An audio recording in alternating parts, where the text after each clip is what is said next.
شادی کے لیے کوئی اچھا عمل بتائیے, اچھے شوہر ملنے کے لیے کوئی دعا یا وظیفہ. یہ کسی خاتون نے سوال پوچھا ہے. دیکھو میری عادت ہے میں صحیح جواب دیتا ہوں ٹھیک ہے نا, میری عادت ہے کہ میں کوشش کرتا ہوں کہ سیاسی جواب نہ دوں, جو بات صحیح ہے وہ کر دوں. تو یہ جو آج کل خواتین کی شادی نہیں ہو رہی, اس کا حل یہ نہیں ہے کہ خواتین وظیفے پڑھنا شروع کر دیں. میں ایک دفعہ مسجد میں تھا, وہاں تو ایک خاتون نے وقت لیا کہ ملنا چاہتی ہوں, بہت بڑا مسئلہ ہے, اپنی بیٹی کو بھی لانا چاہتی ہوں, اس کے رشتے نہیں ہو رہا ہو, یہ بہت پریشان تھی وہ. میں ٹائم نہیں دیتا کسی کو, لیکن اتنا زیادہ بیچاری پریشان تھی تو وہ آ گئی. وہ جب گھر میں آئی ہیں تو میں نے بٹھایا ان کو, میں نے کہا جی فرمائیے. تو انہوں نے کہا میری یہ بیٹی ہے, اس کی عمر ہو گئی 30 سال اور رشتے نہیں ہو رہے, بہت پریشان ہوں, کسی نے جادو کر دیا, کسی نے یہ کر دیا, کسی نے وہ کر دیا. میں نے کہا کہ آپ کی لڑکی کی یعنی ایجوکیشن کیا؟ انہوں نے بتایا ایم اے کیا ہوا اس نے. تو میں نے اس خاتون لڑکی سے, پردے میں تھی وہ, کہیں ایسا نہ ہو میرے خلاف ایک کلپ ابھی چلا دیں, کہ وہ پردے میں تھیں دونوں, اور نہیں بھی ہوتی تو یہ ان کی ہیڈ ایک ہے. اگر پردے میں نہیں آتی تو وہ ان کے خلاف کلپ چلانا چاہیے تھا, مولوی صاحب کے خلاف کلپ کی پھر بھی کوئی سمجھ میں آ رہی ہے نا بات.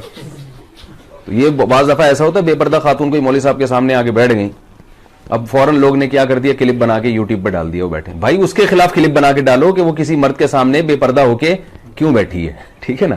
مرد کو پردہ کرنے کا حکم نہیں ہے, پردہ عورت کا حکم ہے. تو وہ میں نے ان سے, ان کی جو بچی تھی نا, میں نے ان سے کہا آپ نے ایم اے کیا ہوا, ماشاءاللہ آپ پڑھی لکھی ہیں. تو میں نے ان کو ایک مثال دی, میں نے کہا مجھے ایک بات بتائیں کہ ایک آدمی میرے پاس آتا ہے اور مجھ سے کہتا ہے یہ دروازہ بند کر دینا, یہیں سے میری اسپیکر میں آواز ریپیٹ ہو کے آ رہی ہے تو وہ تھوڑی سی کنفیوز ہو رہا ہوں. تو میں نے ان سے کہا کہ بھائی دیکھیں کہ میرے پاس 50 روٹیاں ہیں اور بندے ہیں 75 یا 100 آدمی ہیں. مجھے کہا جا رہا ہے, بلکہ 100 خواتین ہیں, یوں فرض کر لیں, مجھے کہا جا رہا ہے کہ یہ 50 روٹیاں 100 خواتین میں تقسیم کریں, اور اس طرح تقسیم ہو کہ ہر خاتون کے حصے میں ایک ایک روٹی آئے. بات آ رہی ہے سمجھ میں؟ ہر خاتون کے حصے میں ایک ایک روٹی آئے, کیونکہ ایک روٹی سے کم میں پیٹ نہیں بھرے گا. تو میں کر سکتا ہوں, میں یا تو, اب میرے پاس 2 آپشن ہے, یا تو میں 50 روٹیاں 50 خواتین کو دے دوں اور باقی 50 کو کہوں آپ بھوکے رہو, یا یہ ہے کہ وہ آدھی آدھی توڑ کے. کیا خیال ہے بھائی؟ ایک روٹی میں 2 خواتین, بول لینا کوئی گورنمنٹ کی طرف سے پابندی نہیں ہے, ایک روٹی میں 2 خواتین شریک ہو جائیں. اب کیا ہے کہ میں جو اصل حل ہے وہ تو نہیں بتا رہا لوگوں کو کہ بھائی یہ ایک روٹی میں 2 خواتین شریک ہو جائیں, یہ نہیں بتا رہا میں, بلکہ میں کہہ رہا ہوں یار روٹیاں 50 ہیں اور میں جب بھی تقسیم کرتا ہوں 50 بیچاری بیٹھی ہوئی ہے, ان کو ملی نہیں روٹی, تو اب میں ان کو وظیفہ بتاؤں کہ آپ ایسا کریں, سورہ مزمل 18 دفعہ پڑھیں, آپ سورہ ملک 15 دفعہ پڑھیں, آپ جو ہے تہجد میں ربنا ہب لنا من ازواجنا وذریاتنا قرۃ اعین واجعلنا للمتقین اماما, یہ والی دعا 345 دفعہ پڑھیں, اور چغتائی صاحب کا رسالہ پڑھا کریں افخری, ٹھیک ہے نا, اس میں اور وظیفے ہیں. تو یہ کوئی کامن سینس کی بات ہوگی؟ بھائی ہے ہی نہیں. جب ہے ہی نہیں تو کہاں سے وہ ڈیوائیڈ ہو جائے گا؟ حل یہی ہے کہ اس ایک روٹی میں 2 خواتین بولیں بھائی شریک ہو جائے. تو مسئلہ یہ ہے کہ مرد جو ہے نا, مرد ان نالائقوں نے نکاح کرنا چھوڑ دیے ہیں, دیر سے نکاح کرتے ہیں, عیاشی مردوں میں بڑھ رہی ہے. جو نکاح کرنے والے مرد ہیں وہ معاشرے میں تھوڑے ہیں. سمجھ میں آ رہی بات؟ ورنہ زنا اتنا پھیل گیا ہے, دوستیوں کا ماحول اتنا زیادہ ہو گیا ہے کہ انہوں نے نکاح کرنا مردوں نے, آپ جائیں نا, میں تو جانتا ہوں 40 50 سال عمر ہو گئی نکاح نہیں کرتے. اور جو نکاح کے لائق ہیں وہ بھی سارے, یعنی جو نکاح کرنا چاہتے ہیں وہ بھی سارے نکاح کے لائق نہیں ہیں, بے روزگار ہیں, کوئی سٹا لگا رہا ہے, کوئی گٹکے کھا رہا ہے, کوئی جو ہے نا صحیح طبیعت کا آدمی نہیں ہے. جبکہ خواتین میں برائیوں کا ریشو کم ہے. چرسی ہیروئن چی عورتوں میں ہوتے ہیں مردوں میں ہوتے ہیں؟ کیا خیال ہے؟ بے روزگاری یہ عورت کے حق میں عیب نہیں ہے, مرد کے حق میں عیب ہے بے روزگار ہونا. عورت کا تو کوئی عیب نہیں ہے, تو جو بے روزگار آدمی ہے وہ بھی نکاح کے قابل نہیں ہوتا.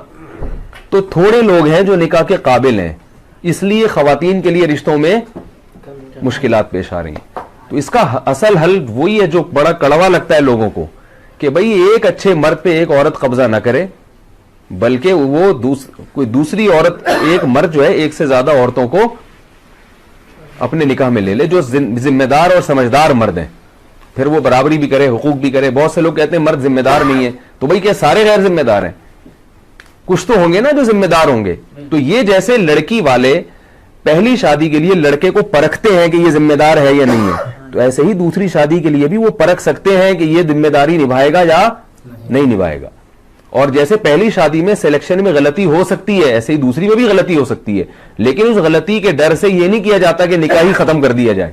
بعض دفعہ ایسے ہوتا ہے کہ نکاح کا پیغام آیا, آپ نے خوب اچھی طرح چھان پھٹک کے دیکھا بھائی یہ بڑا ذمہ دار ہے, لیکن بعد میں کیا نکلتا ہے وہ نالائق. تو اب یہ تھوڑی کہا جاتا ہے کہ یہ نکاح کرنا ہی نہیں چاہیے, بھائی اتفاق سے غلطی ہو گئی تو اب دوبارہ تلاش کرنے کی کوشش کرتے ہیں. ایسے ہی یہ بھی ہوتا ہے کہ بعض دفعہ ایسے ہوتا ہے کہ دوسری کے لیے کسی مرد نے نکاح کا پیغام بھیجا, آپ سمجھے کہ ذمہ دار ہے, لیکن بعد میں کیا نکلا غیر ذمہ دار. تو اب اس کا یہ مطلب نہیں ہے کہ سبھی پہ فتویٰ لگا دیا جائے. تو اصل حل شریعت نے اور اسلام نے یہ بتایا جو میں عرض کر رہا ہوں. تو جب تک اس کو معاشرے میں فروغ نہیں دیں گے, خواتین کے مشکلات حل نہیں ہوں گی. آپ عربوں میں جا کے دیکھ لو, پہلے تو عربوں میں یہ تصور نہیں تھا سعودی عرب میں کہ کوئی خاتون کی عمر زیادہ ہو جائے یا وہ بیوہ ہو دوبارہ شادی نہ ہو. اب سعودی عرب میں اتنے مسائل کھڑے ہو گئے ہیں, لڑکیوں کی عمریں نکلتی چلی جا رہی ہیں. عربوں میں ایسا ہو گیا ہے, حالانکہ یہاں تو جہیز کا رواج بھی نہیں ہے. تو یہ پوری دنیا میں ایک المیہ بن چکا ہے, اس لیے کہ مردوں میں عیاشی بڑھ رہی ہے, زنا پھیل رہا ہے, لڑکیوں سے دوستیوں کا رواج بڑھ رہا ہے, طلاقوں کا ریشو بڑھتا چلا جا رہا ہے. تو ذمہ دار آدمی مارکیٹ میں کم نہیں ہے, شارٹ ہیں. مارکیٹ میں کیا ہو رہے ہیں, شارٹ بھی ہیں اور مہنگے ہوتے جا رہے ہیں. جو چیز مارکیٹ میں شارٹ ہوتی ہے وہ کیا ہوتی ہے, مہنگی ہوتی ہے. تو مہنگے ہوتے جا رہے ہیں. تو جب مہنگے ہوتے جا رہے ہیں تو ان کے نخرے بڑھے. کوئی اچھا لڑکا آپ کے خاندان میں ہو تو وہ جب لڑکی نکاح کا لڑکی کے ابا اس سے بات کریں تو وہ اتنی پنچایتیں کرتا ہے نا, مجھے لڑکی ایسی چاہیے, اگر وہ قوم بھی وہی ہو اور شکل و صورت بھی ایسی ہو اور بہت زیادہ وہ ذرا سا کھاتا پیتا لڑکا ہو نا, اگر تعلیم اچھی ہے تو اس کے نخرے دیکھیں آپ, پھر وہ کرتا ہی نہیں. تھوڑی سی بھی ٹیڑھی میڑھی لڑکی ہوگی, تھوڑا سا رنگ دبا ہوا ہوگا, ذرا سا وزن زیادہ بڑھا ہوا ہے, ایک اسٹینڈرڈ بنایا ہوا ہے بھی اتنے کلو وزن ہونا چاہیے. یہ لڑکوں کی بات کر رہا ہوں. اور لڑکیاں اوٹ پٹانگ مردوں سے شادیاں کر رہی ہیں. میں نے سینکڑوں نکاح پڑھائے ہیں, آپ یہ نہ سمجھے کہ میں ہوائی باتیں کر رہا ہوں. سینکڑوں نکاح پڑھائے ہیں. بڑی اچھی اچھی خاندان کی لڑکیاں, جب نکاح پڑھاتا ہوں تو دولہا دیکھ کے میں ڈر جاتا ہوں کہ یار اس کے اتنے اچھے خاندان کی لڑکی کا نکاح اس مکھنچو سے ہو رہا ہے. وہ شکل سے لگ رہا ہوتا ہے لڑکا کہ یار یہ, لیکن لڑکی والے کیا ہوتے ہیں, مجبور ہوتے ہیں. کم عمر لڑکیوں کی شادیاں بڑی بڑی عمر کے لڑکوں سے ہو رہی ہیں. پڑھی لکھی لڑکیوں کی شادیاں بالکل جاہل لڑکوں سے ہو رہی ہیں. ڈاکٹر لڑکی کا نکاح میں نے پڑھا ہے میٹرک پاس سے, کیونکہ لڑکی والے مجبور تھے, یار لڑکی کی عمر نکلی جا رہی ہے, کیا کریں, رشتہ ہی نہیں مل رہا, رشتہ ہی وظیفے پڑھ لیے. تو پھر ایک رشتہ آیا میٹرک والے کا, تو مجھ سے مشورہ نہیں لگے. میں نے کہا بھائی گھر بٹھا لو, مگر کوئی جوڑ نہیں بنتا ہے. میٹرک بھی شاید زیادہ کہہ دیا, 8ویں پاس تھا وہ, پاس بھی پتہ نہیں کیسے ہوا. آپ کو پتہ ہے پاکستان میں پاس ہونے کے لیے کوئی, تو مجبوراً کیا انہوں نے. کیا ہوا, تھوڑے دنوں میں طلاق ہو گئی. طلاق کیوں ہوئی ہے کہ وہ لڑکی کے پیسے پہ نظر تھی کہ ڈاکٹر ہے تو ہمارا بچہ تو کچھ کر نہیں سکا, تو بہو کما کے کھلائے گی, ڈاکٹر ہے. تو ظاہر ہے یہ بے جوڑ کی شادی ہوئی نا, بے جوڑ کا نکاح ہوا. تو وہ جب نہیں کھلا رہی ہے, وہ اس کو عورت کو یہ احساس ہوتا ہے میں کیوں کھلاؤں بھائی, یہ کیا ہے پورے. پھر ایسے ایسے نالائق خاندان ہیں کہ لڑکی شوہر کو پال رہی ہے. یہ سب میرے مشاہدے کی باتیں کر رہا ہوں میں, ہوائی اخباری رپورٹیں نہیں پیش کر رہا, مشاہدے کی باتیں کر رہا ہوں کہ لڑکی اپنے شوہر کو بھی کھلا رہی ہے اور بالآخر پھر دیور کو بھی کھلا رہی ہے, ساس سسر کو بھی کما کما کے کھلا رہی ہے. تو ایسے ایسے آپ دیکھیں یہ کلچر ہمارا بنتا چلا جا رہا ہے. تو اس لیے جو گراؤنڈ ریئلٹی ہے نا, اس سے آپ آنکھیں بند کریں گے تو آپ, جیسے وہ کبوتر جو ہے نا بلی کو دیکھ کے آنکھیں بند کر لیتا ہے, وہ یہ سمجھتا ہے کہ جیسے مجھے بلی نظر نہیں آ رہی, اب بلی کو بھی میں نظر نہیں آ رہا ہوں گا. تو یہ کبوتر کی بھول ہے بھائی. آپ کی آنکھیں بند کرنے سے دنیا اندھیری نہیں ہو جاتی, باقی سب ویسے ہی ہوتا ہے جیسا ہو رہا ہے. پھر بھی بہرحال دعا کرنا چاہیں کوئی رشتے کے لیے تو ربنا ہب لنا من ازواجنا وذریاتنا قرۃ اعین واجعلنا للمتقین اماما. یہ دعا تینوں مقاصد کے لیے استعمال ہو سکتی ہے. کوئی لڑکا اس کی شادی نہیں ہو رہی, وہ بھی یہ دعا پڑھ سکتا ہے. کوئی لڑکی اس کی شادی نہیں ہو رہی, اس کے والدین یا وہ لڑکی بھی یہ دعا پڑھ سکتی ہے. ہر نماز کے بعد پڑھ لیں یا چلتے پھرتے پڑھ لیں. اور جس کی ہو گئی, جس بندے کی ہو گئی مگر اس کو احساس ہوا کہ نہیں ہونی چاہیے تھی, ٹھیک ہے نا, یعنی ایسی بیوی ملی بد اخلاق تو وہ بھی یہ پڑھ سکتا ہے کہ اللہ میری آنکھوں کی ٹھنڈک بنا دے اس کو. اور جس خاتون کی شادی ہو گئی وہ شوہر نالائق نکلا تو وہ بھی یہ دعا پڑھ سکتی ہے شوہر کو لائق بنانے کے لیے. پھر نکاح ہو گیا اولاد نہیں ہو رہی اس کے لیے بھی یہ دعا ہے, اور اولاد ہو گئی مگر نالائق اولاد ہے تو اس کے لیے بھی یہ دعا ہے. بڑی زبردست دعا ہے یہ, یاد کر لیں. سورہ فرقان کے آخری رکوع میں ہے ربنا, ابھی نہ دہرائے میں صرف ترجمہ بتاتا ہوں, ربنا ہب لنا من ازواجنا, اے اللہ ہمیں ہمارے ازواج کی طرف سے. ازواج کا جو لفظ ہے یہ بیوی کے لیے بھی استعمال ہوتا ہے اور شوہر کے لیے بھی استعمال ہوتا ہے. یعنی عورت ازواج کہے گی تو شوہر کے لیے استعمال ہوگا, اور شوہر کہے گی یہ دعا مانگے گا تو کس کے لیے؟ تو اے اللہ تو ہمیں ہماری ازواج کی طرف سے قرۃ اعین, آنکھوں کی ٹھنڈک عطا فرما, اور ذریت یعنی اولاد کی طرف سے بھی. تو آنکھوں کی ٹھنڈک جبھی ہوگی نا جب بیوی ہوگی, تو یہ کنواروں کے لیے بھی ہے.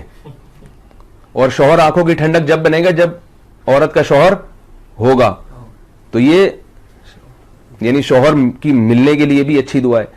اور پھر شوہر نالائق ہے تو اس کو آنکھوں کی ٹھنڈک اللہ بنا دے, اس کے لیے بھی ہے. پھر اس میں ذریات نیک یعنی اولاد کے لیے بھی ہے کہ اولاد کو بھی آنکھوں کی ٹھنڈک بنا. تو اولاد ہوگی تو آنکھوں کی ٹھنڈک بنے گی نا, تو اولاد ہونے کی بھی دعا ہے. اور اولاد اگر بگڑی ہوئی ہے جو آنکھوں کی ٹھنڈک نہیں ہے, آنکھوں میں اسے دیکھ کے مرچیں لگنا شروع ہو جاتی ہیں, ٹھیک ہے نا, ایسا نالائق اولاد ہے, تو اس کے لیے بھی ہے یہ دعا. تو اس لیے یہ سورہ فرقان کی دعا ہے, آخری رکوع میں ہے ربنا ہب لنا من ازواجنا وذریاتنا قرۃ اعین واجعلنا للمتقین اماما. اور اس میں کیا ہے, اے اللہ ہمیں متقین کا امام بنا دے. اس کا کیا مطلب, ہمارے ماتحت جتنے ہوں سب نیک پرہیزگار ہوں, کیونکہ ہر ایک کے ماتحت کوئی نہ کوئی ہوتا ہے. تو ماں باپ کے ماتحت کیا ہوتی ہے, اولاد ہوتی ہے. تو اللہ ہمیں پرہیزگاروں کا امام بنا, یعنی ہماری اولاد کو کیا بنا دے, نیک بنا دے. شوہر کہہ رہے میری زوجہ کو کیا بنا دے, نیک بنا دے. تو یہ ساری اس بڑی جامع دعا ہے, اس لیے اس دعا کو مانگنا چاہیے.